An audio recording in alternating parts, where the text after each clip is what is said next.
I'm well, on yourself? Audio check. Check, check, check.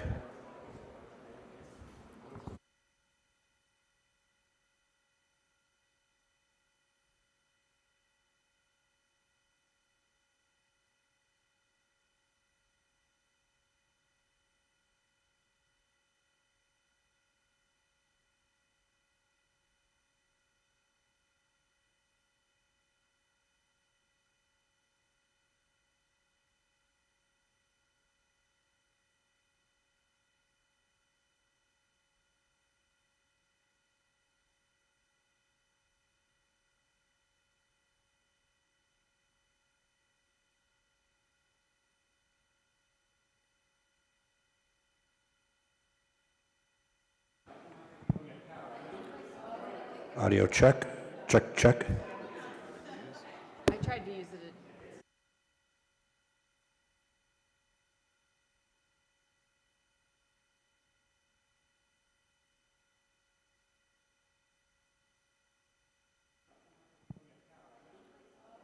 Audio check.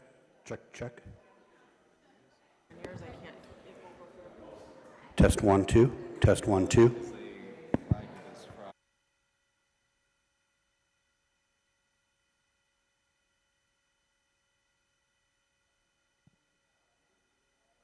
Audio check. Check, check. Test 1, 2. Test 1, 2.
Check, check, check. Audio check, check.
Are we good over there? Everybody good up here? Hello, everyone. Thanks for joining us. Today is Tuesday, December 9th, 2025, and this is the regular meeting of the Litchfield Elementary School District Governing Board. I hereby call this meeting to order. The first item on our agenda will be the Pledge of Allegiance. If you could please stand and join us.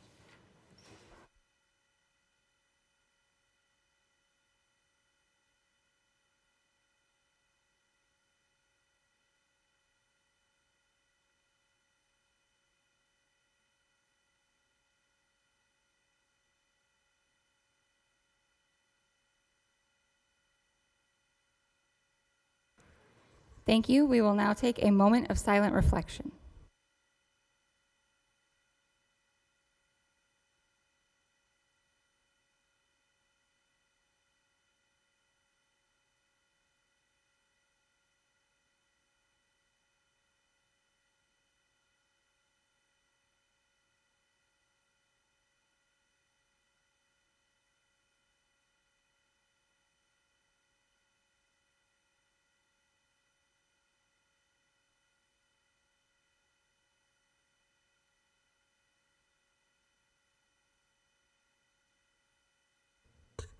Okay, we are going to move on now to our recognitions and celebrations, and this is going to be by Executive Director Nuanes.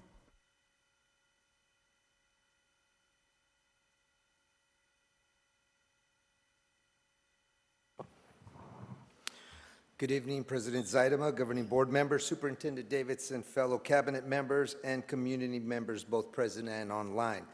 Tonight, we are proud to celebrate the outstanding achievements of former LESD 79 students who earned high maximum scores in math and/or English language arts during the 24-25 school year. These students exemplify the dedication, perseverance, and the love of learning that we strive to cultivate across our district. Their accomplishments reflect not only their hard work, but also the commitment of our teachers, families, and the school communities who continue to support and inspire them. As a district, we are truly growing graduates to believe, belong, and become the very best they can be as they continue their journeys through high school, college, and beyond. Please join us in recognizing these exceptional students. Rowan Griffin, formerly of Belen Soto Elementary School. Rylan Fain, formerly Verado Heritage Elementary School. Paige Papin, formerly Verado Heritage Elementary School. Jasper Sternfield, formerly of Verado Heritage Elementary. Cassandra Byron, formerly of Verado Middle School. Samuel Chang, formerly Verado Middle School. Carson Webster, formerly of Western Sky. Cohen Matthews, formerly of Western Sky Middle School. And present with us tonight, one of the ones that was able to make it with us, is Jaden Giordano, Western Sky, formerly of Western Sky Middle School. Congratulations to each of these students on this remarkable achievement. We are incredibly proud of you and look forward to all that lies ahead as you continue to shine as Litchfield learners.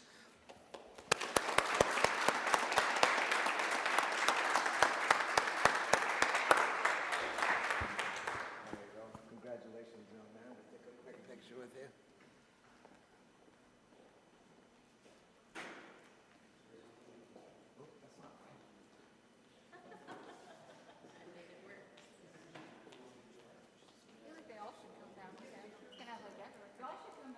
Come on, Mom.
Thank you. Next, we are going to move on to public requests to speak. I'm going to start by reading this disclaimer. Pursuant to Arizona Revised Statute 38-41.01H, this agenda item provides an open call to the public, allowing individuals to address the governing board on any issue within the jurisdiction of the board. Items not listed on the agenda may be brought to the governing board's attention under this section of the agenda. Due to the Arizona Open Meeting Law, the governing board cannot discuss or take any action on items not listed on the agenda. Therefore, pursuant to ARS 38-431.01H, response to public comment about matters not appearing on the agenda will be limited to individual board members who may ask staff to study the matter, respond to any criticism, or ask that the matter be put on a future agenda for further consideration and decision at a later date. Please limit your comments to no more than 3 minutes, and no more than 30 minutes will be devoted to the public comment portion of the agenda. When you approach the podium, please state your name for the record. Today, we have one speaker. It's Mark Eastless, the superintendent of Agua Fria Union High School District.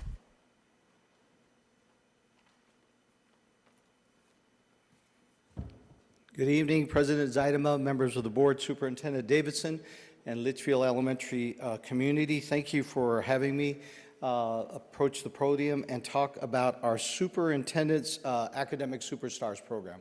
You might remember I was here a couple of months ago to talk about our efforts to raise awareness in our community about all the kids that are doing great things in the classroom and our academic superstars. And it's so fitting that Elizabeth is here today, because it was Elizabeth and President Zaidama that actually woke me up to the fact that we celebrate a lot of things in the Agua Fria High School District, but we were coming up a little bit short, and in some areas a lot short, on our academic recognition. So we've started this initiative and this campaign this year, and I just wanted to come back and report of what we were going to be doing. Just a couple of weeks ago, you might have received in your mail that our Community Connect, and that goes out to about 100,000 people in our school district. And we recognized our academic superstars and what we were going to be doing there. So we listed all the students in the school district that were in the top one, I think it was maybe 3% of the school district. And that kind of kicked off what we were going to be doing. Some of the other things that we're going to be doing is going to be recognizing students district-wide for National Merit Scholars, top 5%. We have a list of students that will be recognizing that are have been accepted to and will be going to Ivy League schools or to honors colleges, like Elizabeth is doing at the Honors College at ASU. And we're going to continue to celebrate these successes in lots of different ways. We're actually kicking off a billboard campaign in February that we will run February through May to recognize the students on the big billboards on the freeway. We are going to continue to publish articles in the Buckeye Buzz, the West Valley View, and lots of different publications around town to celebrate our academic superstars, and just find ways to really spotlight the hard work that the kids are doing in the classroom. And we're proud of this initiative. I really want to thank, again, President Zaidama and Elizabeth for bringing this to my attention. You know, sometimes from the superintendency, you don't know everything that's going on in your schools, and certainly it was something that I needed to get directly involved in and show model for the rest of our school district, things that we wanted to do. So be looking for some of these really cool things. We are actually having a very nice dinner at the Wigwam for all of our academic superstars at the end of the year, and I already have a guest speaker that's going to come in and be one of our speakers at the event. But again, I appreciate the partnership. Thank you for letting us know, and we are so excited to continue to recognize our academic superstars. Thank you. Thank you.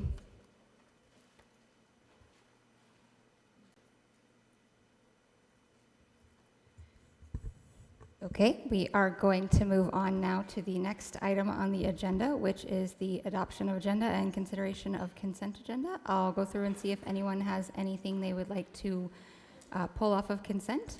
I'll start with you, Mr. Mikes. Nothing for me. Mr. Owens? Nothing for me, thank you. Ms. Moran? Nothing to remove. Ms. Wallace? Nothing, thank you. I don't have anything either. If someone would like to make a motion. I move to approve the consent agenda items as presented. I second. Having a motion from Mr. Owens and a second from Ms. Wallace, I'll call for the vote. Mr. Mikes? Yay. Mr. Owens? Yay. Ms. Moran? Yay. Ms. Wallace? Yay. I'm also a yay. Motion passes.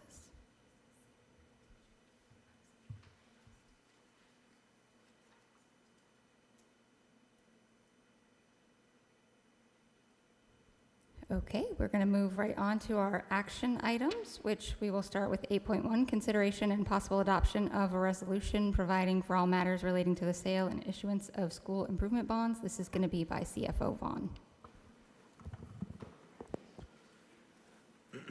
Madam President, members of the Governing Board, Superintendent Davidson, colleagues and community, thank you for joining me tonight to allow us to potentially move forward in the sale of bonds related to our most recent successful bond election in November of 2023.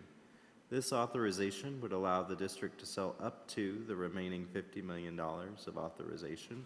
We may still choose to break up the remaining sale into multiple based on the timing of projects. Either way we choose to proceed, the team will work with our investment bankers to support a consistent tax rate for our community.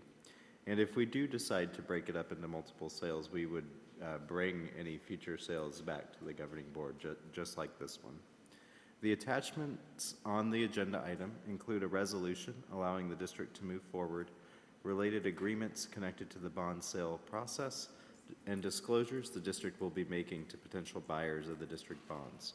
We do request you take particular note of the draft preliminary official statement, which we had a due diligence call today to review.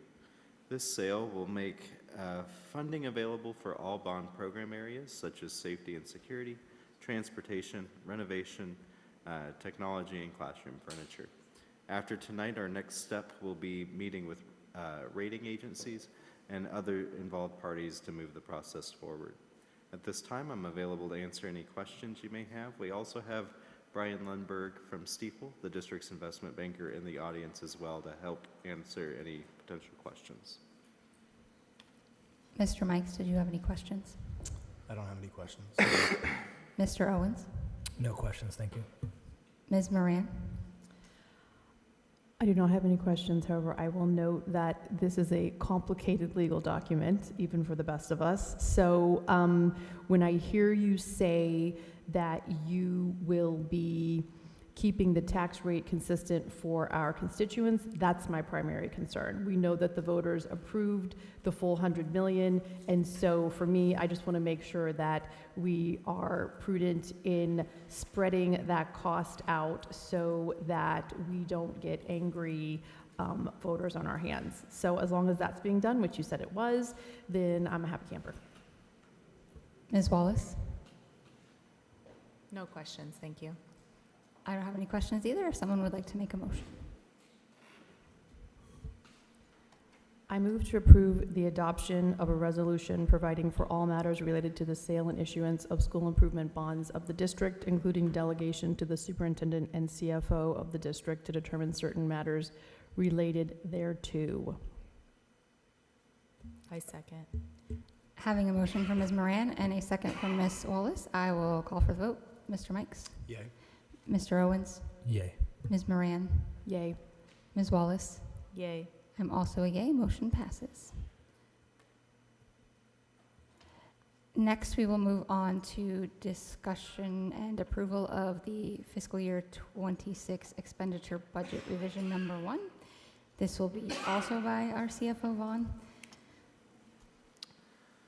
Madam President, members of the Governing Board, Superintendent Davidson, colleagues and community, thank you for joining me tonight to discuss the district's budget revision for the 2025-2026 fiscal year. Tonight's presentation aligns most closely with the resources keystone of the strategic plan. Arizona revised statute requires that school districts revise their budget by December 15th each year in certain instances. This revision was not required, but is customary for us to do so at this time. During this budget revision, we have reflected the most up-to-date funding information from the state by updating student counts, estimates, as well as better aligned budget amounts with areas of expected spending. During this budget revision, the district was able to recognize the decline in enrollment we've seen, as well as updated ADM to reflect accurate special education and other weighted student counts.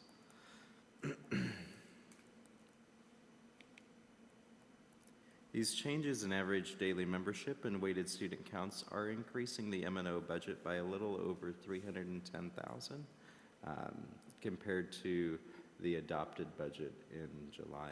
The district is also aligning the amount of the M&O override and carryover to updated figures published by the state or the final results from last year. This revision also recognizes the one-time funding from the state in our M&O budget, as we discussed in November. In total, this budget revision decreases the M&O budget by about $78,000, primarily driven by the update of our carryover from 2025 into 2026. When comparing these figures from our projected budget, our revenue side budget shortfalls have actually largely been addressed. In the 1 month time frame, the revenue expected from the state has increased $657,000. This is actually a artifact of current year funding and really does show how that can be so challenging to forecast. When we get to our capital fund, we'll see that we have significantly less variance in that revenue, and that's because capital is not on a current year funding type arrangement. At a high level in this budget revision, we see increased spending appearing likely in regular education due to increased salary and benefits costs, increased costs in special education due to contracted staff and outplaced students, with the budget capacity to cover coming in large part from the expected carryover shown on the reports and a reduction in the transportation budget. Transportation was over budgeted in the adopted budget compared to where we ended fiscal year 2025, and transportation has continued to do a great job from the end of last year and this year managing their use of contracted options. Looking at the budget revision by type of spending, we see that the budget capacity was largely shifted from purchased professional services or contracted staff to salaries and benefits. This shift from contracted services to salaries and benefits is primarily being driven by too much being budgeted for contracted staff in the transportation area in the adopted budget. Similar to the maintenance and operation funds, unrestricted capital outlay revenues is driven by student count. However, unlike maintenance and operations fund, the capital fund is driven by prior year student count numbers. As a result, the change in ADM driving our capital budget changed dramatically less than in M&O. It is typical to see a small change on the December budget revision due to the state finalizing calculations for the prior year well after school districts adopt their budget for the coming year. In this revision, we recognize an update to the carryover from 2025 into 2026, as well as the Prop 123 funding. Due to adopting on the preliminary forms published by the state, we were not able to recognize Prop 123 funding in our adopted budget. The net of these two items is $337,000 increase to our capital budget on this revision. Although I do want to point out, it actually really isn't a change from what we were expecting. We just couldn't really recognize it on the forms previously. Our capital budget is broken up between facility improvements and replacements, furniture, equipment and vehicles, and textbooks, library books, and instructional materials, as well as short-term and long-term software-related items as shown on the slide. We likely will see some shifting of this budget and some reduction in this budget on our May revision. We anticipate a reduction in spending in furniture, equipment, and vehicles compared to last year, and potentially some shifting out of textbooks to software, depending on the social studies adoption and how it may need to be shown on the budget. Many adoptions now, because they are so electronic, end up being shown as software versus textbook. But As of now, we have it budgeted in the textbook line. At this time, I'm available to answer any questions you might have about the budget revision. Mr. Mikes? I don't have any questions on it. Mr. Owens? No questions, thank you. Ms. Moran? The only questions I had were addressed in the presentation, which was more information on the decrease in transportation expenses, which also then flowed over to my next question, which was the decrease in purchase services, which is related to transportation, as you mentioned, and I'm happy to see both of those, that we're using less contracted services. Those are always more expensive than our homegrown folks. So no additional questions on the revision. Ms. Wallace? No questions, thank you. No questions for me if someone would like to make a motion. I move to approve revision number 1 of the fiscal year 2026 expenditure budget as presented. A second. Having a motion from Mr. Owens and a second from Mr. Mikes, I'll call for the vote. Mr. Mikes? Yay. Mr. Owens? Yay. Ms. Moran? Yay. Ms. Wallace? Yay. I'm also a yay. Motion passes.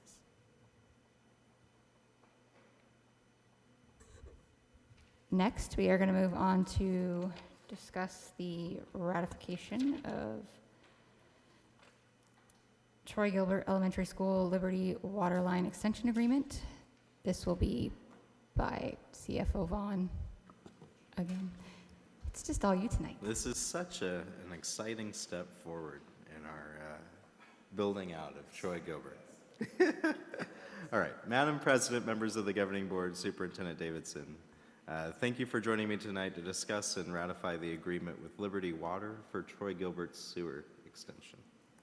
This agreement will allow the district to begin construction on the sewer portion of the project.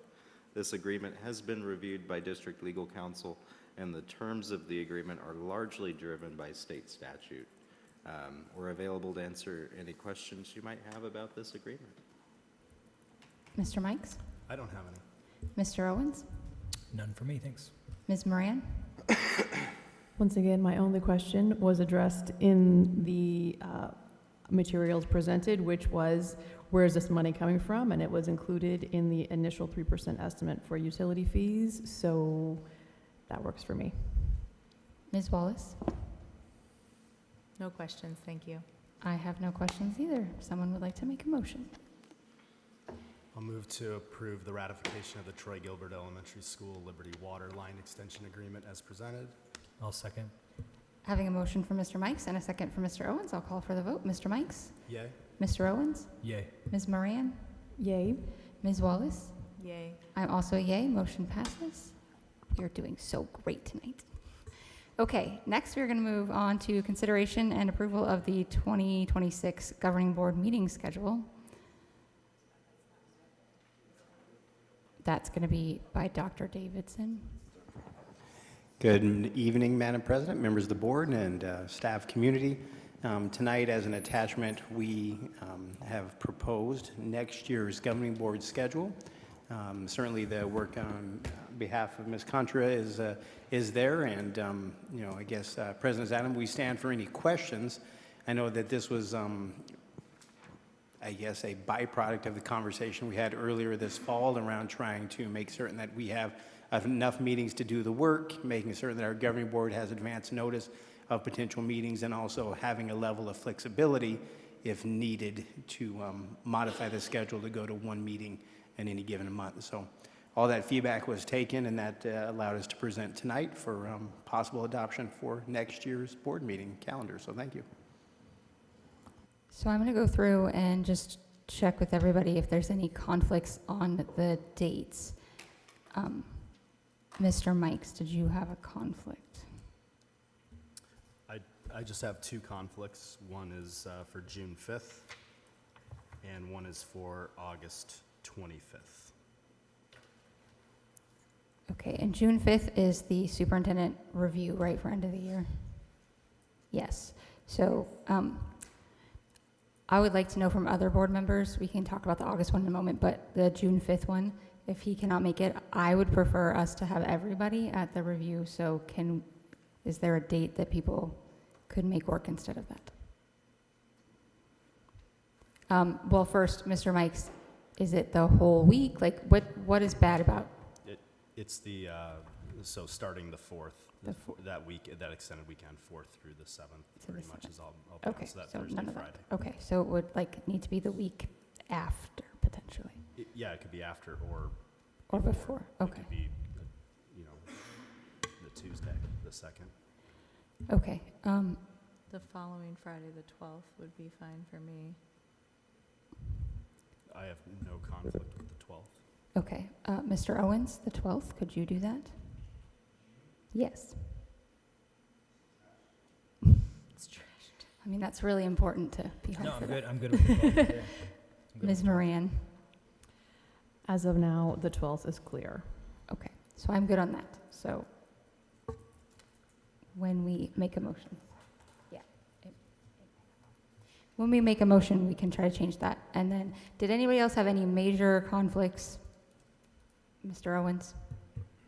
Out of so far my calendar next year, the only date that I will not be here for sure is January 13th, which I understand is the first meeting of the year. So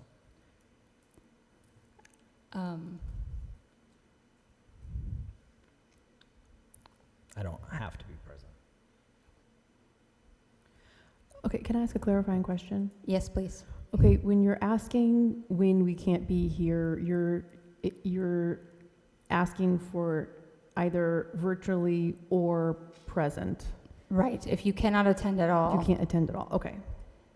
And my major concern was the big, I want to make sure everybody's at the evaluations. But if one person has to potentially miss one of our regular meetings, I think that that's fine. So long as we make sure that we have 3 for a quorum, that would be okay. But I'm more concerned about our major meetings. So, and I'm asking just in case like a couple of people have the same date for even our regular meetings or not, so. Ms. Moran, did you have any conflicts? As of right now, no, I do not have any conflicts. Ms. Wallace?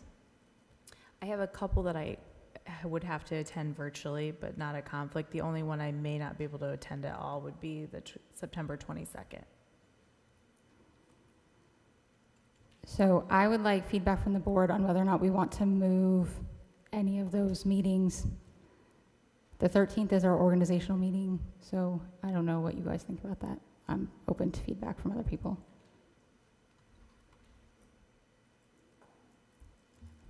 Ryan, would you like us to move that one, or are you good with not being at that one? I mean, can we move it to the 20th? Is that too late? I'm For the not first meeting? available the 20th. She cannot I do do that. think by law, there is a date Oh, we there have is a to. date we have to, no? It used to be that you had to have it by the 15th of January, but now they've lifted that so that you can have the first meeting within the month of January and still be okay. Okay. Okay. And we have a meeting the 27th, so.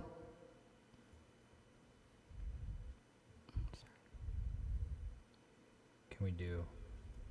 I could do it the 6th, but I can't do the 20th. Ms. Moran, Mr. Mikes?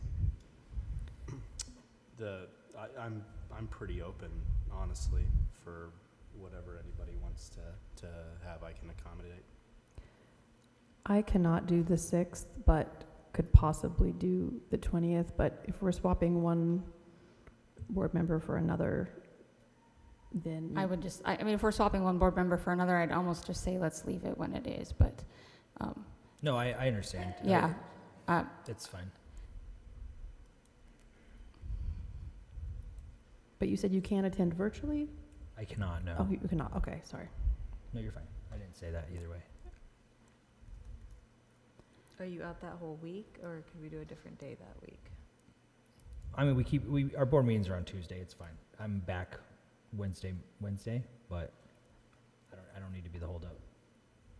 I mean, would everybody be okay with doing it on a different day of the week for that one? I'm open. I can do that. Wednesday. I can do, You could do Wednesday. Ms. Moran, could you do Wednesday? Sure. So could you do the 14th, Ryan? I could. Is that work for district admin? Okay, so we'll put.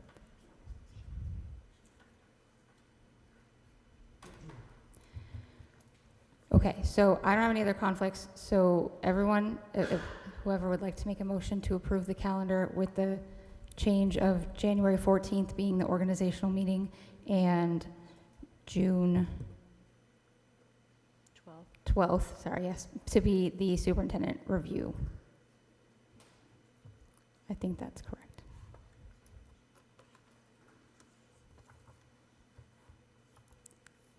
I move to approve the governing board meeting schedule for the calendar year 2026, changing the January date to January 14th from January 13th, and June 5th to June 12th.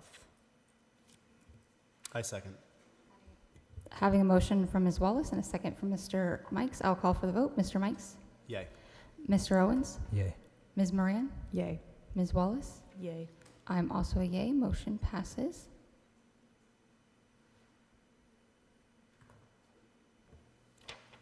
That made me so happy. That was much faster than last time, everyone. Okay, we're going to move on now to discussion items. The discussion item, only one we got, is first read of Trust Model Policy, Chapter 4, Section 4-201, Code of Conduct, and this will be by Executive Director Satterfield. President Zeidema, and members of the Governing Board, Dr. Davidson and colleagues, I bring forward Policy 4-201, which is our Code of Conduct.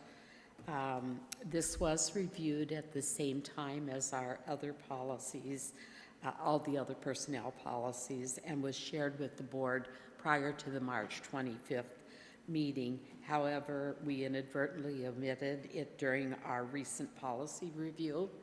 I apologize for this administrative error and oversight, and appreciate the opportunity to bring Trust Policy 4-201, Code of Conduct, to you for the first read this evening.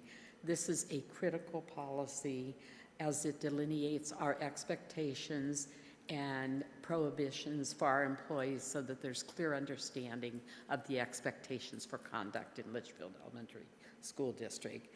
Thank you again for allowing us to bring this policy for your review and approval. Mr. Mikes, did you have any questions or comments? I have no questions, thank you. Mr. Owens? None for me, thank you. Ms. Moran? No questions, thank you. Ms. Wallace? No questions. I actually do have a question, and it's just that we already got this. It was already presented. Was it like in the stuff when you said it was before our March 24th meeting, right? Yes, ma'am, and then we didn't bring it back in our review. We omitted this one altogether. Okay, so that's why we have to start this whole, okay. Yes, Just I was like, if we already did this, couldn't we, even though we didn't, okay, so. All righty then. Thank you for your consideration. No problem, thank you.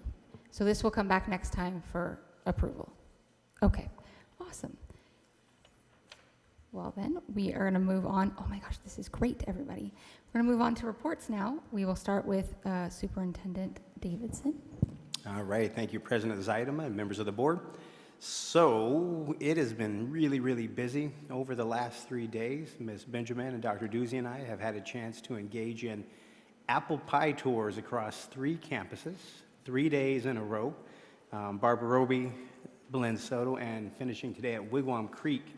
And, you know, one of the things that I think is really important for all of us as district administrators, but even as a superintendent, is to ensure that our academic program is strong across all of our schools. And so even though it's been busy and it takes a lot of time, I appreciate the efforts of our staff and our leaders to partner with us and really visiting almost every single classroom. Today, we unfortunately, due to schedule, missed 3 8th grade teachers, but we will be back. But it's the work of this team beside me, but also the work of our guiding coalition has allowed us to go into our classrooms and really look for specific things. And I believe we probably shared that with the board, but for those listening online as well, we sat around and said, what are some characteristics that you would want to see in every classroom? That if you saw those every single day throughout the classroom experience, our kids would be having great success. So we look for 8 different criteria around the lessons being aligned to the state standards. Do the kids know what they're supposed to be doing? Are students responding to questions from teachers that cause them to be more engaged in the work? Are our students having to do something? Are they having to write? Are they having to speak to a partner? How do they demonstrate learning? And bottom line, are our kids following expectations? Can they handle themselves appropriately, allowing others to learn and allowing the teacher to do their job? Those are just a few of them, but I just wanted to highlight that because it takes a lot of work, and I'll tell you over the last 3 days, if our schools continue to do what they're doing day in, day out, the data is strong, and our Tier 1 teaching and learning is exceptional.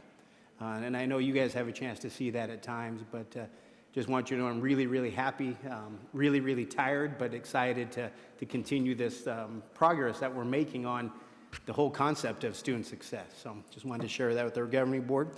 Some key things also coming in the future, which is tomorrow over at Corte Sierra. I know a few of our board members will have a chance to join us. We have a celebration on behalf of our some of our self-contained special education classrooms in partnership with Kiwanis. We'll be celebrating the holidays, and we just are so appreciative of the work of the Kiwanis and how they support our students in those classrooms. Had an awesome experience, and this is a shout out to Miss Fantasia over at Verado L. She has made a great partnership with Victory, one of our retirement communities in our district. We have well into the 50s the number of individuals who have come to her saying, we want to volunteer, sign us up for reading with students, sign us up for being out in playgrounds with kids. So just the list goes on, but we're excited about that partnership and see where that takes us. And I think I'll just end it with, it's a very busy season. We have some time off in the near future. For those listening and for our community, as well as you all, please enjoy your holiday season, get some rest, and we'll be back here in January ready to do it all over again and make certain again that our kids have that success that they deserve. So thank you. Thank you, Dr. Davidson. And we will move on to reports from the governing board members. Mr. Mikes, we'll start with you.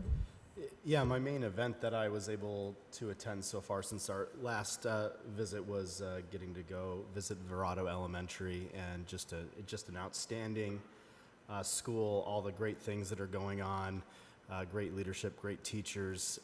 It's just a really great community of learning, and it's just quite a sight to see. It's always exciting to walk through that campus and see all the great things going on. So big shout out to them.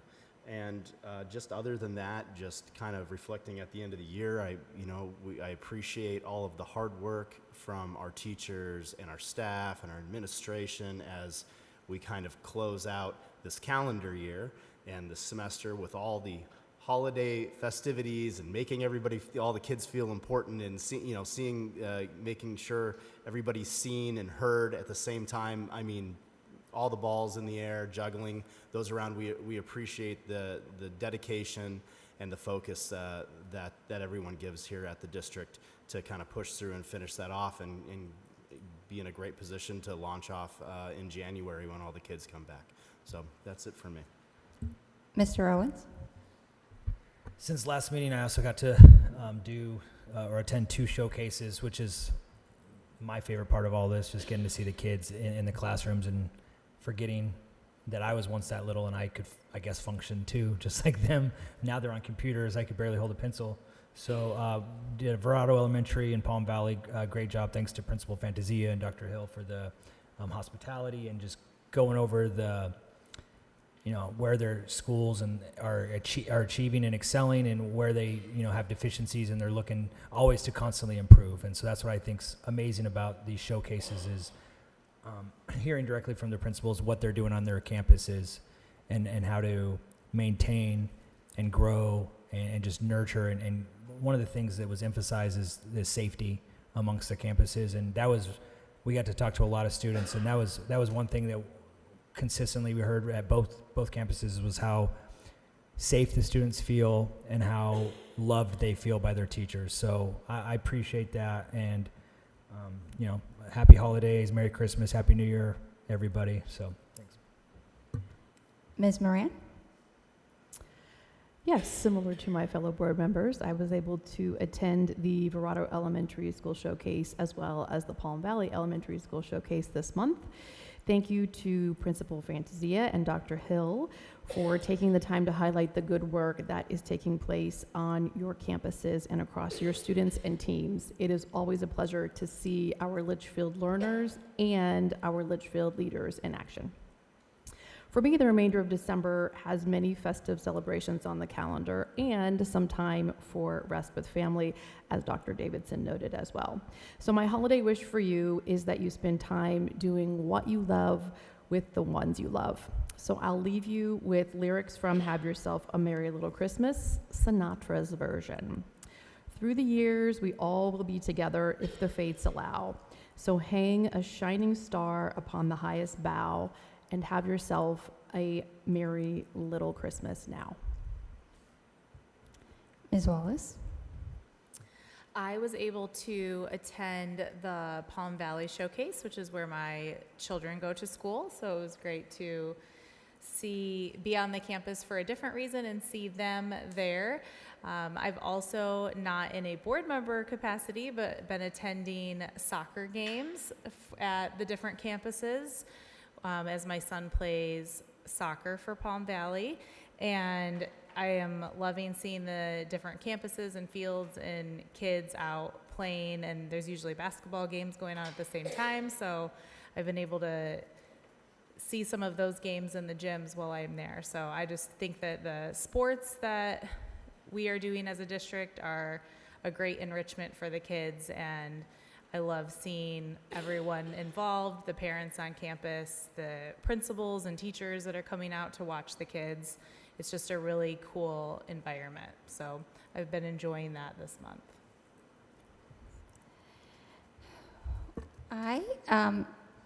This is a very, very busy time of year. It feels like never stopping.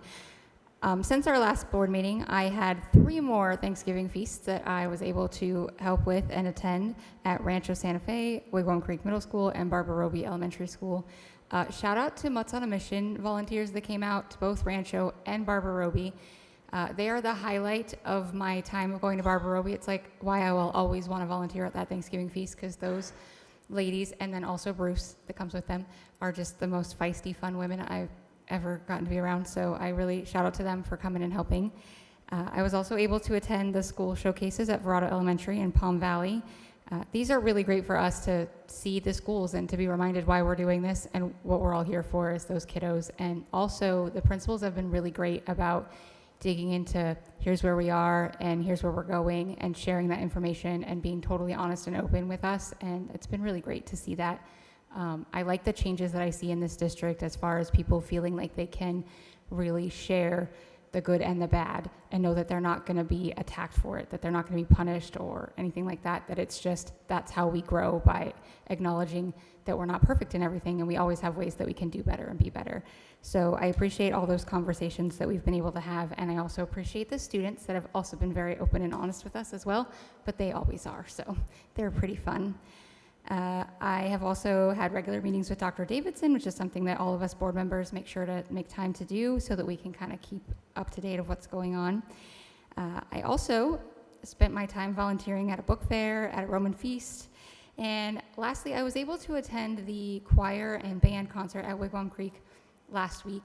And every time I go to a band concert, my daughter does not play an instrument. She's in choir. But when I see those little 6th graders and these kiddos that have never played an instrument before, and what they're able to do with just the short amount of time that they've been in the class learning, is just mind-blowing, because it's not easy to figure that out, but somehow they do, and they make something that sounds pretty coherent, like you can understand what they're playing. So I think that's fantastic.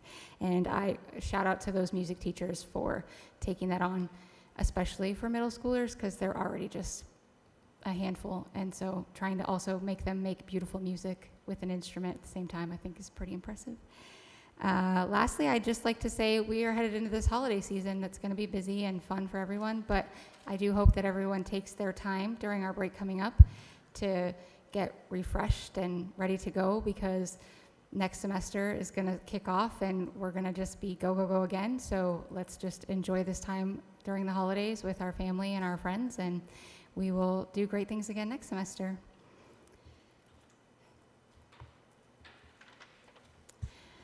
Lastly, thank you to the administrators for all the reports that they send in to us. We really appreciate them. Again, I encourage our community members to read those to find out all the happenings on our campuses and in our different departments around the district. This is a great way to know what is happening. We appreciate the time that goes into putting those reports together for us. And with that, if someone would like to make a motion, we are going to be done. I move to adjourn the meeting. Second? Having a motion for Mr. Owens and a second for Mr. Mikes, I'll call for the vote. Mr. Mikes? Yay. Mr. Owens? Yay. Ms. Moran? Yay. Ms. Wallace? Yay. I'm also a yay. Motion passes. This meeting is adjourned at 6:48. This is great. Thank you guys for joining us.